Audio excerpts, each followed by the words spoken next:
gemology, and jewelry art history welcome hundreds of people every month, of all ages and from all around the world.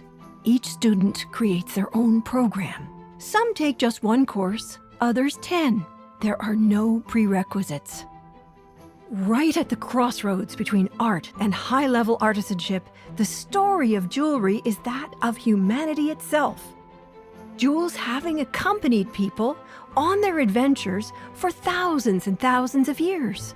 But gemstones are far older than humans.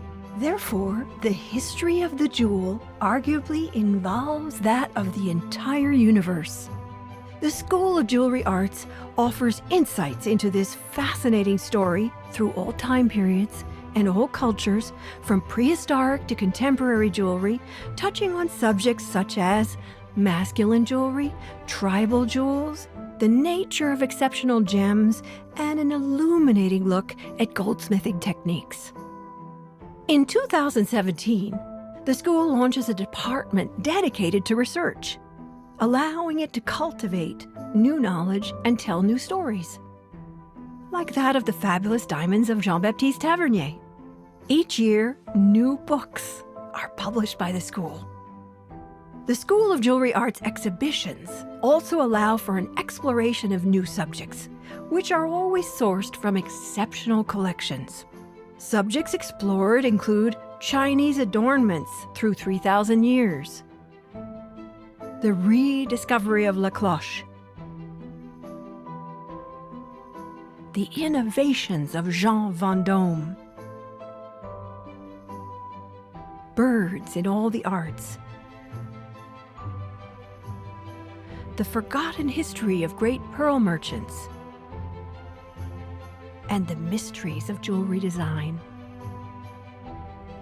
L'École School of Jewelry Arts subsequently travels to meet with the curious public who exist all around the world. It creates projects in Japan and the United States and opens a second campus facing the bay in Hong Kong in 2019, in a beautiful light-filled space conceived by the Japanese architect Su Fujimoto. In Shanghai's Twin Villas, a third permanent campus opens in 2023, and soon a new school in Dubai.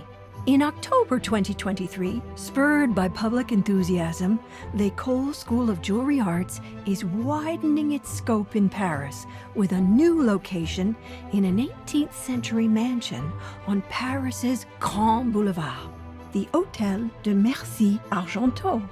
Registered as a historic monument, the site includes a large exhibition space, a one-of-a-kind bookshop, and a library entirely dedicated to the world of jewelry. And for all those who are unable to attend in person, the school offers a wide range of free online talks, streamed live each month to an ever-expanding, large and passionate community. The School of Jewelry Arts has been exploring uncharted territory. It has invited the discovery and understanding of an art form that's both the most ancient and the most intimate that we know.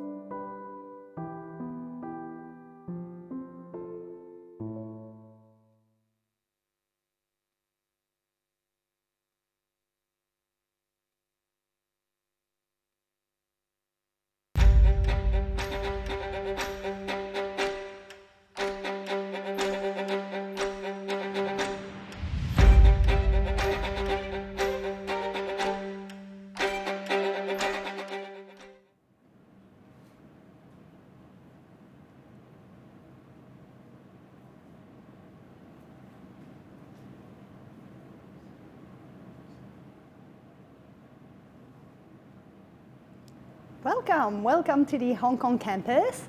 We are going to discover this Hong Kong collection Illuminata. Before we go any further, some housekeeping details. So first, this conversation with Catherine will be led in English, but still we have Caitlin online monitoring your questions, your comments, and she will stream your questions back to us on WhatsApp. So the Q&A session will happen by the end of the talk, as usual. I'm sure you're familiar with this. I think that's all. So now we know how we're all going to our rundown. Let's actually discuss this fabulous collection. So with me today, Catherine, we have the privilege to have our guest of honor. So Catherine, I needed you by my side today because as an expert in ancient and contemporary Chinese art, I needed you by my side because today we are not only going to talk about jewels, we will also mention furniture and Chinese furniture. Second thing is, Catherine has been living in Hong Kong for more than 40 years, so she knows 40, yes, 40. So that's been a great experience, and also she is actually friend with our today's collector. So we are pairing today, and thank you so much for being with us, my dear. Thank you, and you, Mathilde. It's always a joy to meet with a fellow art historian. You were trained in England and Germany. You're an expert on decorative arts, luxury and handmade objects. And more than anything is you always bring enthusiasm to your conversations and presentations. Yeah, if sometimes not expertise, enthusiasm for sure. So yes, so we are going to basically start our tour. Of course, we will try to project you behind your screen, visit the exhibition space because it's just behind us here in Hong Kong. So we divided up the scenography of this exhibition into 3 chapters that are very different and differentiated from one another. So first we start with Ming furniture because the collector is famous for Ming furniture collecting and for her basically scholarship about it. Actually incredible expertise and pioneering involvement in the field. But then she also bought fine Western jewels spanning from the 1740s up until very contemporary creators. So we will delve into those pieces. And finally, when we prepared the exhibition with the curator, Nicolas Lessinger, the collector also opened some new boxes, silk boxes, showing up Qing court jewels, pieces that were worn by elegant court ladies in the Forbidden City, and asked us, are you interested in those? They are also the Illuminata collection. Of course, we jumped on it, right? And it's the dynasty following the Ming dynasty, so we've also got a span of hundreds of years. Exactly, so we really have like those jewels from the Western world flanked with objects from China. And this is really showcasing this Hong Kong DNA, East and West meeting, something we're gonna basically address later as well. So that is the very first kind of journey we propose to you. But the second thing is, before we actually start, we really need to thank the inspiring lady, Diana Scarisbrick. She is based in London. She was born in 1928. She's still extremely active. She's always stating that she enjoys having a very, busy career in a later part of her life, and that is definitely inspirational for us. Yeah, and a beautiful portrait photograph of her on the screen. So Diana is actually friend with the collector, and she published this book, Illuminata. So everything started from this book, the Illuminata collection. This is what triggered the exhibition and the curiosity about that collection.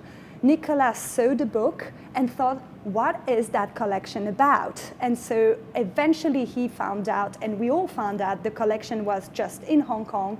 But our collector, wanting to remain anonymous, actually doesn't see her jewelry as a real collection. She doesn't see herself as an expert. And that is why I think she used, good for her, the best jewelry historian we know, so Diana Scarisbrick. So if Diana is watching, thank you so much for your inspirational work.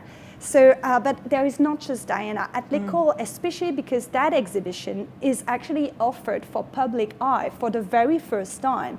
So it's part of our. I mean, anywhere in the world, it's the first time. It's a premium. Yeah. And actually, we made it belong to the collection family, the kind of through the eyes of a collector kind of topic. But because it was the first time, we also needed to develop some scholarship about the whole exhibits. So we actually also committed this great catalog, 161 pages, a lot of work. And that catalogue is also, you signed an essay in it. Thank you so much, You're Catherine. We also had Valentina, we had Daisy, who signed fabulous essays. Thank you so much for your work for us. Thank you to the whole team. And there are really amazing knowledge in those essays I really recommend if you want to know further. That would be quite complementary to our discussion today. So now we are starting to really lead you through the exhibit and the exhibition. But again, to start and understand these eyes of the collector, we actually named this exhibition also An Eye for Beauty. And to understand that I need your expertise because we need to go through Ming furniture aesthetics. So how are we going to proceed? We are going to discover this private collection with a first chapter with Catherine, showing us the aesthetics of the Ming dynasty. Then I'm going to give you some highlights of the jewelry pieces from the fine Western jewelry collection, the Illuminata. And then we're going to see how all those jewels do have a certain feature in common. They transform. They were planned to change, to clip new accessories so they could actually be modular. And the name for the collection, Illuminata, means the initiated. So we are trying to convey to you this initiation so you understand the pieces and understand why we love them so much. So now let's start with you, my dear Catherine. Floor is yours. Thank you. In 10 or 15 minutes, it's a challenge. How can you please lead us through the Ming furniture aesthetics? Okay. Well, first of all, let's put ourselves in history. So we're talking about the period of Chinese history, 1368 to 1644. As it happens, most of the pieces here in the exhibition, there are 3 pieces, are from sort of later Ming period. Now, why is it that we can choose only 3 pieces, but exemplify the taste, the aesthetics? It's because when we come to Ming furniture aesthetics, let's use another descriptive, which is called austere luminosity. So that's not my phrase, it's an expert's phrase. So austere means simple, straightforward, in a way plain, but entirely elegant. And the luminosity comes from the wood, the huanghuali, beautiful, beautiful, luminous, warm, kind of a somewhat yellowish tone to it, very warm. So here you see the 3 pieces I've mentioned. And we'll begin first with our portable chest. You can see it behind me on the screen. It's an absolute marvel of technical production. We'll mention that a little bit more. Our second item is a table. The table is very versatile. We could put, for example, a vase of flowers. There could be a piece of jade. It has multiple uses. And then we have the astonishing chair. Now, when I look at this chair, Mathilde, I see a chair, but I also see sculpture because the lines are magnificent, the curves, the sensuality. The armrests flare out, the back yoke flares out, and then the support, which we'll talk about more later, actually curves, and you can see this. But let's talk about the wood and the construction. So if we could have a close-up of the chest, please. Okay, good. Now, what we've got here is a marvel in engineering, if you like. The technical finesse is fabulous. It contains a world of wonders inside. But before we go inside, let's look at the outside. Now, the grain of the wood is quite spectacular. We see the curves, we see it's a sinuous, it's kind of a big C curve. I'm thinking I can even see waves of an ocean or the imprint on sand. It really, really inspires the imagination to look into nature. There's a beautiful warm tone to the wood. And huanghuali, let's mention that a little bit now. It's a hardwood, so it allows for excellent carving and precise details, but not too extravagant, because Ming furniture is austere and simple and elegant. Very nice. Yeah. So, but what is the context? Like, would there be daily objects? Would they be on display? How does it all work for those furniture? Well, why don't we have a look at a context slide? And what we're doing here is we're actually in a museum. Now, the collector will be living with pieces at home. And this is a studio or a study, we want to call it. And it very much exemplifies the learned quality of the Ming literatus, literati in plural. And here we're seeing a table. So the table we have in the exhibition is of a smaller scale. The chair that we're seeing in this scene is virtually identical to the one on view here. And in the open cabinets, we see a small chest, we see portable objects. So we'll talk about that later. Portability of the small scale objects lets them be very versatile. Where in the world can we see these? So there are museums around the world that have excellent examples of this furniture. And I want to emphasize here the universality of it's so elegant, it's so complex and beautiful in its construction that I would argue, and of course I think anyone who loves Ming furniture will present the view that Ming Dynasty hardwood furniture is one of the world's greatest aesthetics. I agree with you, and especially because we said the collector is living with the furniture as she's wearing all the jewelry pieces we're gonna show you. But the thing is, she's also a scholar. She's writing essays, she's a leading figure in her field. So she's sharing this literati kind of dimension.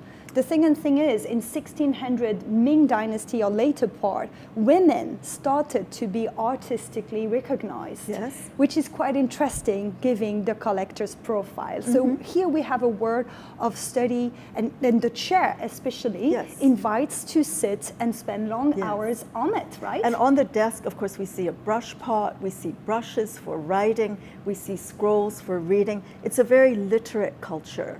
And so what we see here is this body connection, right? And this is how we pair together the furniture and the jewels. It's not just because they are collected by the same person, it's also because they appeal and you make them touch your skin, you handle them, right? This and is the touch. And I think this is why in this exhibition it's quite unique, pairing not only just East and West, but pairing the idea of furniture that one would sit on and then objects one would wear. So I love here in this exhibition the expansiveness of the thinking and being able to see connections, not just East-West, but much deeper than that. It's a wonderfully I find it every time I view it, and of course read the catalog, it's a marvelously creative venture.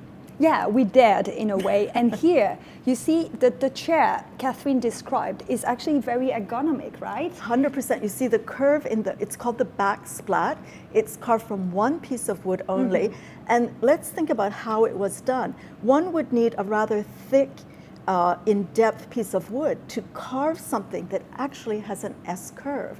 And the S-curve supports the back beautifully. It's very comfortable. It's practical as well. There is a function. And what is so interesting is this ergonomy would also be part of the jewelry making process, especially with that set of bracelets we got there. So these are in the exhibition? Yes. So this pair of bracelets, they are dating from 1855. And how do I know it? It's because it's written on it. So on the green bracelet, I'm sure you can start to see some scratches on the gold. So this pair of bracelet is definitely Indian influence, with the parsley leaves, with the enamel, with the diamond cut, the pearls, but very part of this Indian fashion, very proper for Victorian era. But the thing is, it's a present from husband to wife. It says, for Eliza Hook, from her affectionate husband, Christmas with an X, like we text today, 1855. It's a sentimental piece of jewelry, but it's also part of a fashion statement for Indian jewelry.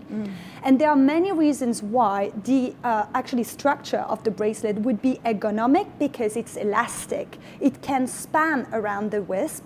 It could be for very functional purposes, but it could also, again, we had some comments from some listener saying it's quite proper in Indian jewelry making to have this expandable structure so you can pass it on to the next generation, which is super interesting. This lady might have other reasons to praise bracelets. One of them would be 19th century is the era for bracelets. So you would stack them on as many as possible. And if you would go out, you would wear them on your gloves. So you also need some kind of stretch because you need to expand it according to the fabric of your gloves. So you see how functionality and aesthetics are actually obeying very common rules. So this is something we wanted to address. We cannot delve in it too much, but for you, the audience, it's where we wanted to go, it's right? actually that combination which brings this incredible finesse to any kind of art form. Completely. So, yes, and if we move on next, we want to explore with you a little bit more about this chest. Many aspects to consider. So our previous image showed the chest with closed, and it looked, terribly simple, but elegant, of course. Now here we're opening it, and we're going into a bit of a discovery. The technical aspect, I would argue, is every bit as advanced as that expandable bracelet. It's really in the same terms of principle. the construction, Mastery. the understanding of technique. By the way, one of the reasons that Ming furniture is considered, par excellence, a type of furniture construction, is there's no glue, there are no nails. It's through a system of joinery, often with dovetail joints. So the mortise and tenon, they meet together. It's so advanced and it's perfect. masterminding, It really. is. And then coming into this piece of this chest, actually, the middle slide shows us how there's a games board inside. So anyone who might play chess or Go or anything, we're also talking about using the mind and strategy and engaging the senses in playing what can be a complex game. But even more than that, Mathilde, so you were very imaginative, telling us what the bracelets, how they could have been worn. Now we'll look at another type of imagination here. So I'm actually seeing a mountain. In the middle image, this is showing the grain of the wood, of the beautiful tropical hardwood Huanghuali. And I'm seeing Completely. a mountain range. I can So it's visualize that. I'm sure so can you, right? It's incredibly It's very stimulating, poetic, exciting. And this is where, when we're looking at art, particularly very fine pieces, we can draw in so many senses, our imagination, our visual skills, our tactile skills. And then we'll go to the image on the right. And of course, this is something that's unbelievably exciting for you. And Mathilde, can you explain to us how and when you saw this kind of image? So this chest in the Ming dynasty would be portable and used a bit like our cell phone or computer today to store important stuff. But for the collector, when we visited her home, she said, oh, let me take out a few jewels. And she went to that board, she opened it, and she took those boxes out. So for her, she transformed it into a jewelry box, which is this versatility we wanted to echo, but also within the box, she is also stacking things that are not necessarily from the same century. Correct. As you can see here, right? Absolutely. And then what we're seeing here, so we're looking at something, say, from the, let's just pick a year, say 1600. Now look at how many years, centuries of use it's given the owner through time. And then as Fabulous. in use, we can see, by the way, here the very slim drawers at the very top with the metal dangle to pull it out. And we're also seeing sort of the east-west here. Look how different the box presentation is. For the European jewels, it's fine leather. For Chinese jewels, it's the one on the upper left, and it's a silk brocade box with a toggle. And these are also wonderfully constructed fabric boxes. So you see, this is the way she handled things is interesting, but this East and West meeting is something quite important for the Ming furniture and the Ming aesthetic, right? It traveled through the world. Absolutely. And especially we are today addressing the American or Americas in a larger way for this time slot. So of course there are fabulous examples on that side of the world. So basically we're now we're going to New York. We're actually in two places. We're in Suzhou and New York with this slide. So the period room, we're calling it that because in the Met in New York is a recreation of a classical garden that's originally from Suzhou in China, which still stands today and kind of is a beautiful place. Must-see. And again, when we talk about this East-West, we're talking about universality, applicability, appreciation. And here the Astor Ming Court is created in 81 to show audiences outside of China. What was the context like of the living experience of Ming furniture and classical Chinese aesthetics. Exactly. So, and there is this bond between indoor and outdoor, the garden as a meditative place. Absolutely. The meditation is so very important, and that is why we wanted to end this kind of session with an atmosphere, right? So we're going to move indoors again. Exactly. And we're coming again to another American example, and this happens to be in Minneapolis. So it's a somewhat later designated period room. And in this Minneapolis room, actually, Mathilde, what I want to draw our attention to is what the studio name is called. Oh, I love it. It's wonderful. It's called the Studio of Gratifying Discourse. Yeah. So what that means is it's not nonsense conversation, to put it simply. It's conversation that's meaningful and rewarding and with a sense of purpose, meaning, contemplation, sensitivity, all of these things. And how can this be? Because the setting is such with this, again, I'm using this term, austere luminosity, that inspires it, surrounded by nature, by beautiful woods, by stone, by everything organic. And that's an inspiration of how today we can continue to have gratifying discourse. Hopefully, and you are sharing it with us right now, hopefully.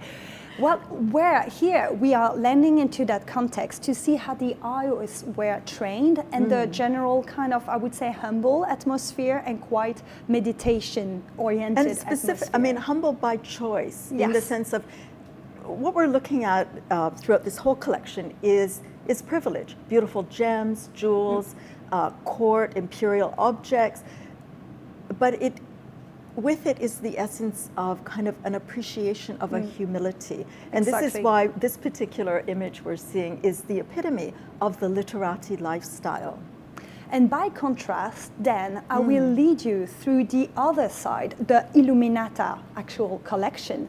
So we're going to go through 300 years of jewelry history. I'm sorry if I cannot delve into each pieces in detail, but I'm going to give you an overview of what we selected to illustrate 300 years of creativity and female heritage. So we start with the first pieces from the collection with 2 slides devoted to 18th century.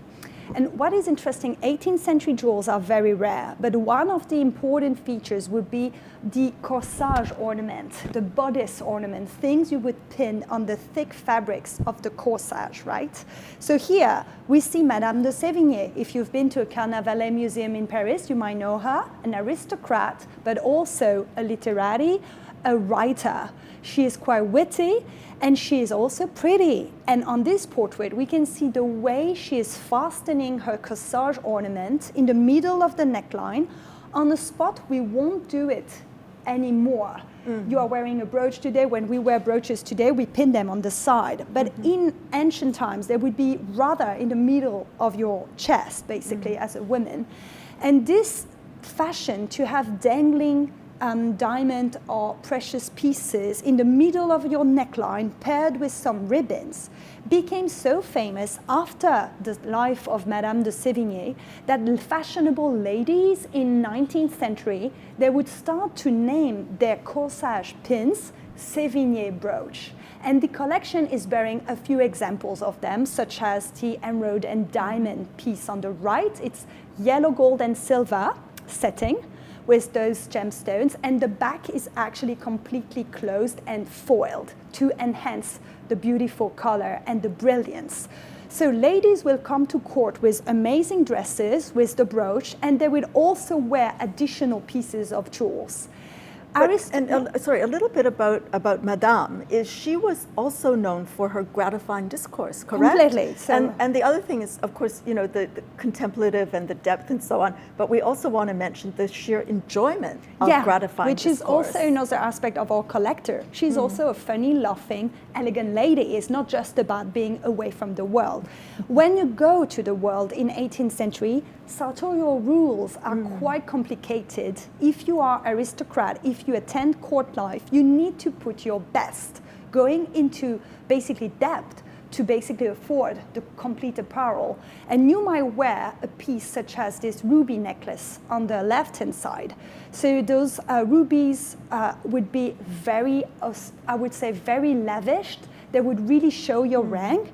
And the very pendant, the cross, obviously referring to Christian faith, would also be something transformable because it's detachable through a little hook, and you would put it on a ribbon and basically line it on the very upper part of your neck. So it's not really a necklace, it's really up. The choker would be very high up to enhance your elegant feature. So that would be something mandatory. Rubies would really be what you could find best with diamonds. It's really something important. But what is interesting is you might even wear it with some other pieces, more personal, sentimental jewels, such as the bracelet on the right-hand side, because that bracelet is actually glass medallion in the blue color, engraved with souvenir. And souvenir in French is really devoted to basically nostalgia, friendship. It's a kind of friendship bracelet, but some expertise would actually tell us that it's dating from the post-revolution time in France, so end of 18th century. So it could be a personal kind of piece exchange between two friends departing from France to exile, maybe, but it could also be a nostalgic piece saying, souvenir, let's remember the time when Louis XVI and Marie Antoinette were on the throne in France, about this ancient regime, this Versailles time. That would take time to recover and never fully recovered afterwards. So we see politics, we see other meanings, and there are a lot of messages we cannot decipher today anymore. So we love the fact there is objects, but we cannot tell everything about it. If we continue further, the exhibition is also showcasing amazing pieces that are called parures.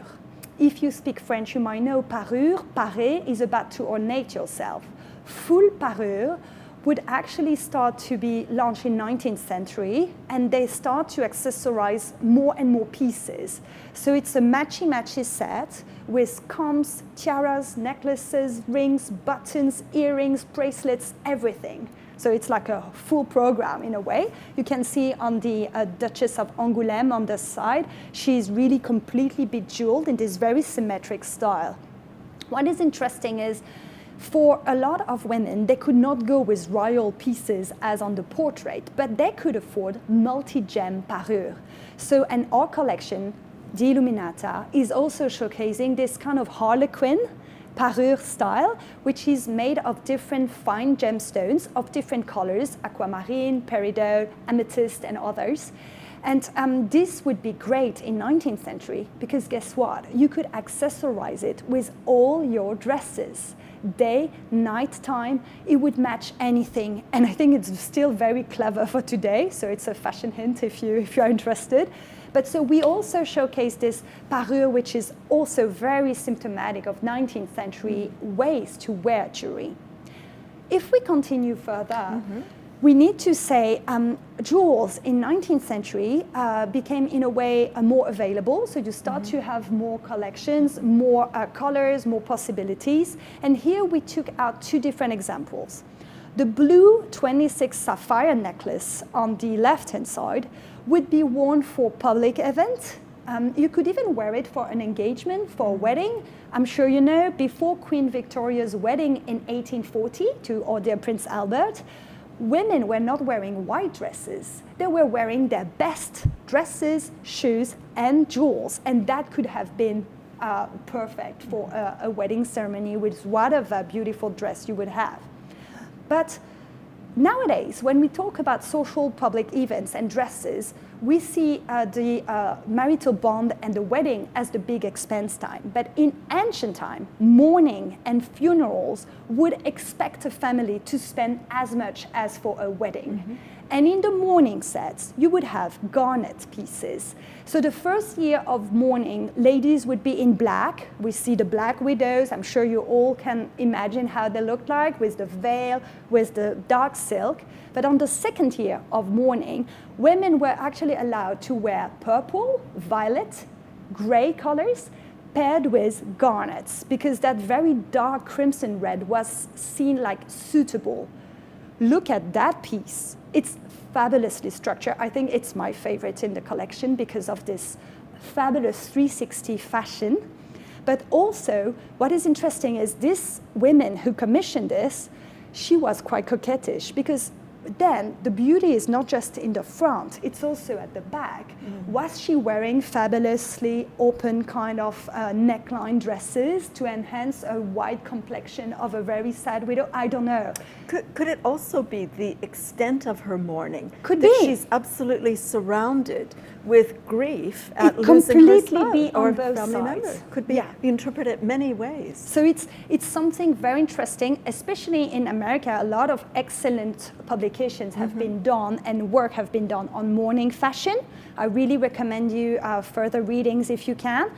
There's been an exhibition at the Met in 2015 about mourning during Victorian times, so excellent references. So yes, so we wanted to address attention on those things we also tend to forget, and those are also beautifully exemplified. So jewelry has its own vocabulary to Completely. it. So by the nature of these two contrasts you've shown us, Completely. its jewelry is speaking words. Exactly. And the words could even be in the gems, in the combinations of the color. There could be a lot of different messages behind. If we go into sartorial codes even further, we need to talk about headpieces, because hairstyles have been evolving. What is so interesting is tiara is the Latin word for diadem, which is the Greek word. It means a head ornament that is semicircular and not covered by the bonnet, unlike a crown that would feature bonnets as well.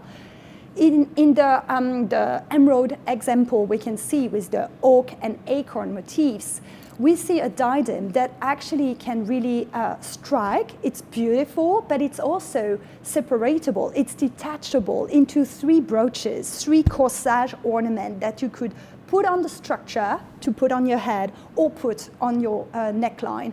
We see here Queen Victoria, beautifully accessorized, so we can imagine that tiara might have been part of a bigger set, now lost. It might have some features with some necklaces and a parure again. And in 19th century, you would have big combs paired with tiaras, and you would put them at the back of your chignon, facing backwards. So you will be a 360 sculpture and bejeweled lady. And just to clarify, the portrait that we're looking at of Queen Victoria, this is an emerald tiara? Yes, is it? Okay, completely. So you're pairing emerald from the collection here. Yes, definitely. And even the little heart pendant Queen Victoria is wearing, actually our collector even also has a diamond pendant like this, but we couldn't show you everything today. So you see tiaras, I'm not sure they're as worn today, but it's picking back again and picking up in fashion, so let's see. So we have those head ornaments that are also beautiful. And if we continue with head ornaments, by the end of the 19th century, during the Gilded Age in America, or basically the Belle Epoque, or eventually the Edwardian time, you would have those precious foliage made out of platinum and diamonds, and those could be transformable as well. So, well, the sartorial codes would predict you to wear tiaras after 5 p.m., but not in every circumstances. So the tiaras could be taken out of the structure and became basically necklaces. On this piece, the 2 links above the necklace could be detached and unclasped, and then they could be put under the upper kind of lines and foliage to build up the tiara. So in its mechanics, it's very robust, and yet I would say from the aesthetics, it's extremely delicate. Delicate, and then elongating your silhouette. As you can see, Lady Olga Paley here, she is a very important, she's the morganatic wife of a Russian prince. She's bejeweled as can be, and you see her line completely basically stepping and stacking up amazing jewels to all her bodice to create this kind of pyramidal diamond shape. So can I ask you, would that be seen as being ostentatious, or it was just of the day? No, it was of the day. There is no provocation and stuff. It was a code. You had to showcase your rank through those different elements. Otherwise, you would be seen as not paying respect, not obeying the codes. And although we don't include it in this exhibition, if we think about court garments of the imperial court of Chinese, it's very stratified, very exactly, coded. at the very same time. And when we look at the insignia, we can immediately identify the rank. Exactly. So you see, we really have this connection about telling a lot of messages through the objects and the precious ornament you wear. It's not just a statement of wealth. It's much more complicated than this. But then what is so interesting in the collection, even though the collector is also having a few Art Deco and 20th century jewelry pieces, the most interesting, we thought, was her commitment to very contemporary designers and jewelers. So now we step 120 years and we go with Joël Arthur Rosenthal, who also commissioned, or actually created, beautiful pieces for the collector. Jarre started as an ancient textile expert, so there are connections with the textile ornaments and his creations. And in Paris, correct? In Paris. He's an American, but now based in Place Vendôme. What is interesting with the ring on the left-hand side is actually called bonnet ring. But it's a creation by Jarre. This is the title he gave it because it looks a bit like a head kind of bonnet in a very cute way. This piece is big, and on the collector's little finger, it's really, really showing some, aura. Well, these are absolute statement pieces. Beautiful, absolutely fabulous. While the earrings are basically enveloping your ears on both sides, creating a very, it's also versatile. Fans are usually in hands, but here they are on your ears. How creative.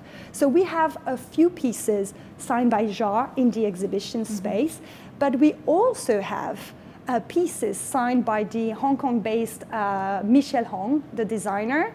And you see here from Carnet, we have a beautiful ring with a beautiful tourmaline, and also among other pieces, this fabulous necklace.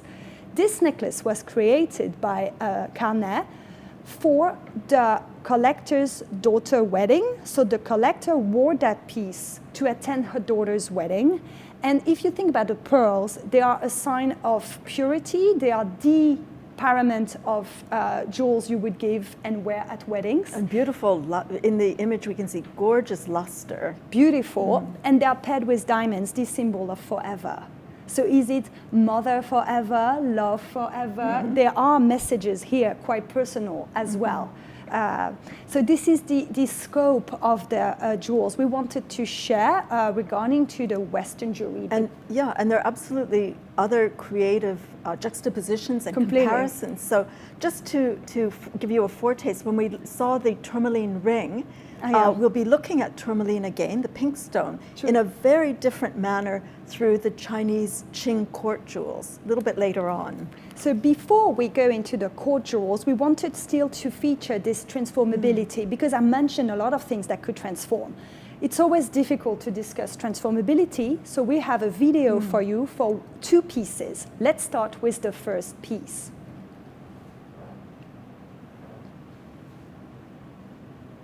So here we have basically a tiara, but originally it's a pair of bracelets that can transform. So it's one piece that can be four pieces. It's dating from the end of 19th century. Look at those hoops, the circle diamonds. So one of the bracelets could be taken and put on a tiara structure to put on your head. So how interesting. But then you see the jeweler here unscrewing the piece. So you would have your lady's maid would be trained in that time so she could feature the transformations and basically perform them. You can use a ribbon, pair it with the same necklace or with the same bracelet, and then it would become a choker. And because you have two bracelets, you could have two chokers, maybe one for you and one for your daughter.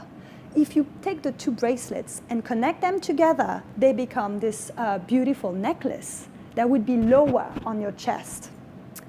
And then we see the jeweler again, clasping and closing the bracelets. And you see here the two bracelets that would be beautiful for a ladies' evening set. So quite interesting, quite important, and they are still functioning. So that's one aspect to it. But then, oops, sorry, I went too fast. So here you see also modular structures. So when a lady will order some pieces to her jeweler, those pieces would come in their boxes, but they would also have their little screws and tools so you can perform the transformations at home. I just selected a few personal pictures for you to look at. You see the tiara structure, and you see how the upper link can be detached and put at the bottom of the tiara structure, and how the different spikes would adorn the upper part. You see at the back the little screwing devices, and we also see the hooks for the pendant at the back. So everything was beautiful. And although we're not showing you here, we did talk about the chest, the portable chest, and its technical skills it's comparable in a very different way, of course, in wood rather than metal. But ingenuity. And what is amazing is for 19th century fashion, I'm not a fashion historian, but just for you to be aware, the transformation would also be performed on the dresses. So here, from the Museum of Decorative Art Paris, we have this fabulous pink dress. Look at it. The skirt remains the same. But if the owner would actually travel, she would carry 2 bust pieces. The long sleeve and square neckline would be for the day, for a formal day kind of meeting. If the same lady would want to wear the dress for evening attending ball, she could perform this change on the upper part, so she could actually be in a hotter surrounding, dancing, valse or whatever, and she would have the shorter piece. And you can see how very open night pieces or night dresses would be. You can see on the Winterhalter portrait on the left-hand side, ladies would put beautiful jewels, but they would really open their bust. So this display was fundamental, hence the tiara and the necklaces, because that was the piece or the part you adorned the most. And well, to perform this kind of bust ornamentation, by the end of the 19th century, the beginning of 20th century, you start to have also these platinum pieces. So let's watch the second video. Here we have this fabulous, what we call a stomacher, because yes, it's hanging quite low on your corset, so it's covering the stomach area. Look at this beautiful 1000 grain setting. We see the little dots in platinum. The diamonds are also quite beautiful. End of 19th century African mines have been discovered. Here, Queen Alexandra, look how bejeweled she is. So she's really showcasing this kind of bust structure line with all her jewelry. So you would pin all the brooches on the neckline, and you would have these dangling pieces coming on the lower part. The jeweler here is fixing the stomacher with some additional diamond chains. And you see the 2 drops on the side, the 2 little diamond drops. Those would be convertible as well, so they could be taken apart and then eventually become earrings. So the all kind of transformability could really help you to have many pieces in one, basically addressing the different fashion statements you wanted and the different occasions you would actually wear them for. So this is absolutely sumptuous, and this is an important feature for high jewelry in general. So I just wanted to close this third part before we travel to Chinese court. In the conclusion, I wanted just to make a recap. Repurposing and resizing is not transformability.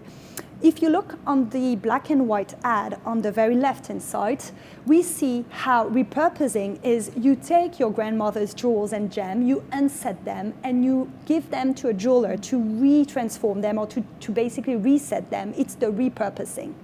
And here we see on that ad the grandmother's was Victorian, and her granddaughter is basically doing Art Deco pieces. This is repurposing. In the middle, we have something even different. This 18-link garnet bracelet is in the collection, but for the collector, it was too loose. So she actually decided to take 2 of the garnet links and to make them into earrings. This is resizing plus repurposing. And the very transformability, again, is not performed by the customer or the wearer. It's performed by the jeweler. And on the right-hand side, we go for Van Cleef & Arpels and the passe-partout, going with everything. That's what it means. Because that could be, it's planned, this turbogas gold is made to be a belt, a double bracelet, and so many other things. And you can see it I'm going to transform it myself. And you can see it worn by Hélène Arpels in a very glamorous way. And now this transformability is the mark of high jewelry pieces in the jewelry market in general. So now we are leaning to the conclusion. I just wanted to draw your attention on Roland Barthes and his amazing article From Gemstones to Jewelry, because if you look at the two last sentences, I'll let you maybe absorb the rest, but he says that jewels is no longer subservient to the law of highest price, nor to that of being used only one way, such as for a party or sacred occasion. Jewels has become democratic. And this is basically what we see here as well. A lot of, especially the court jewels we're going to look with you, they were not for foreign people outside of the Forbidden City. They were really for a very limited amount of people. If we go in the last section of our exhibition, it's a kind of closed corner when we invite you in this later chapter of the collection with Qing dynasty pieces. And it has a very agreeable, comfortable feeling, Definitely, right? definitely. So in fact, the agreeable, comfortable feeling that we're seeing is the touch and feel. But before we go into that, I believe we opened this chat talking about viewing furniture as sculpture. And we talked about the lines and the out flare and the in flare, the sculpture, the movement, the shape. And then we come here to something on a very different scale, which is an amber pendant. And this is enormously complicated to carve. We're looking at a dragon that's going in and out of the center. So just draw your attention to the unknown artists who were capable of doing this. It also allows us, from the eyes of the collector, to think about connoisseurship and the scope and the range. So let's recap, Mathilde. What you showed us so beautifully were what? Diamonds, rubies, sapphires, emeralds, the precious. pearl, everything. Now we're coming into a different type of material that is in its way no less precious when seen through the eyes of a connoisseur. So we've seen this amber jadeite. Of course, jadeite is very synonymous with the most status and the most appreciated of Chinese gems, I would say. Amber, by the way, also emits a very subtle fragrance, and when handling it, it also becomes nice and warm. So there's a highly sensual aspect to these type of small-scale pendants. And then we want to move on to another other pendants, and again we're focusing on jadeite. And we kind of gave you a teaser talking about the tourmaline. We saw that gorgeous contemporary tourmaline ring. Now here we have a nugget of tourmaline above the jadeite. So we're looking now at the left of our screen, and we're looking at this jadeite, this very deep green, kind of a spinach green. Fabulous. And what, we talked about the symbols, and we talked about the language of jewels. So here we have another whole topic. Unfortunately, we can't go into huge detail, but look at the flying geese, look at the lotuses, look at the celebration of nature in this. And I love particularly, I'd love to get your view, Mathilde, too, on this, but the tourmaline, I love it that it's unfaceted, it's uncut, it's just a chunk. Just slowly and roughly polished. Absolutely. But it's part of the very important Buddhist symbols, and it's bearing so many symbols. We could do a whole lecture and on the those. cleverness of the green and pink together as contrasting. And who are we looking at here? We've got a rather formidable looking woman here. So at the center we have Empress Dowager Cixi, and you see she's bejeweled in her way as well, but we want to draw your attention on her chest level, because on the left hand side it looks like something is dangling there. And this is basically what I found out from preparing this exhibition, is like a bracelet could also be pinned on the very button knots and become a brooch, a pendant. In other words, it's not going to be worn as you and I are both wearing bracelets today, so it's not worn as a bracelet. It's worn. Who would think of that? So it was pinned on the side, and here, if you take the wood bracelet on the right-hand side, it would have this feeling as well, right? And wonderful fragrance. So this is the other element of wood. So again, we're talking about precious gems, we're talking about stones, But we're talking even about wood is precious. And agar wood, it's very sought after. A lot of it today is sourced from Vietnam. It's the most incredible fragrance. So it's being surrounded by perfume, essentially. Completely. And so you have it next to your nose, and you need to imagine ladies in their very official life, they would touch and maybe smell and maybe get a piece and soothed by this smell. Yeah. So a lot of interesting rituals, a lot of interesting ornaments, and the showcase, when we're going to open it by the end of the exhibition, it would be so perfumed. It's going to be actually a cloud of perfume. Exactly. And just one last point, if I may, about this is we're talking about materials. So here we have the addition, and we see the bracelet on the right, the agar wood bracelet of coral. Yeah, also terribly important for Chinese court jewels. The thing is, we wanted to show you how the collector is actually wearing her piece. So our last slide to show you would be to see those 3 garments, 2 Eastern and 1 Western, because you can see, well, of course, the collector, she's pairing her own jewels with some garments in a very personal way, and that could be inspiration. So the very bracelet we saw with this jade could be pinned on a kind of a suit. You see the qipao at the center, Republican style, very epitomizing what is glamour in retro China and Hong Kong, with this long dress made out of British sartorial textile. And really, actually menswear, completely. The tweed. And you see it's pinned with this flower head brooch from 18th century, with a diamond that would be also might have been worn by gentlemen in 18th century. And finally, we go upstream and we go backwards in a way, and we see the Galliano dress, 1998. And this dress is worn by the collector with the harlequin set. And we should mention that in the exhibition, it is showcased by itself, and this beautiful flow of the chiffon, and again, the sensuality and the touch and the feel is very evident. So this is inspiration of this elegance to you. Now we are going to lead you on a little video through the exhibition, and then we are starting to collect your questions.